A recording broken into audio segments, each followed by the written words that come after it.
Kunalbhai seller દ્વારા આ જે સંસ્થાએ આજે ખૂબ સરસ મજાના કાર્યક્રમનું આયોજન કર્યું। રામ મંદિર, હનુમાનજી, જય શ્રી રામ એવા 2 લાખ દીવડાઓ સાથે તાપી નદીને કિનારે વારાણસી જેવી એક તાપી આરતીનું આયોજન થયું।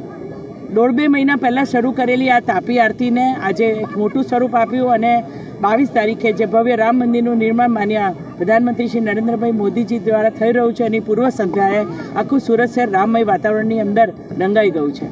ખાસ કરીને સૌના આસ્થાનું કેન્દ્ર અને રામ પ્રત્યેની ભક્તિ અનેક કાર સેવકોએ અહીંયાથી એમનું પોતાનું યોગદાન પણ આપ્યું છે। આ જગ્યા ઉપર પણ એટલા અનેક લોકો છે કે જે રામ મંદિરના નિર્માણ માટે પોતે ખૂબ જ આસ્થા અને શ્રદ્ધા ધરાવે છે। તાપી નદીનો કિનારો એટલે સુરત શહેરની એક પ્રગતિનું એક જીવતું જાગતું ઉદાહરણ કહી શકાય। તાપીના સ્મરણ માત્રથી પુણ્ય પ્રાપ્ત થાય છે અને સૂર્યપુત્રી તાપી નદીને કિનારે આ પવિત્ર વાતાવરણમાં રામમઢી ખાતે આવું સરસ દીપ પ્રાગટ્યનો કાર્યક્રમ દ્વારા લોકો પોતાની સાથે રામમય વાતાવરણમાં જોડાઈ ગયા, ભક્તિભાવે જોડાઈ ગયા, સરસ મજાની આરતી કરી અને આવતીકાલના આ ભવ્ય જે આપણી યાદો છે, જે સરસ દિવસ છે એને યાદ કરવા માટે સરસ મજાનું રામમય વાતાવરણ ઊભું થઈ ગયું। બેન, પહેલા દિવસની આરતીના આપ સાક્ષી, આપના જ વ્રત હસ્તે અને આજે આ ધીમે ધીમે એમાં સુધારો વધારો અને સરસ ભક્તિભાવથી લોકો જોડાતા જાય છે।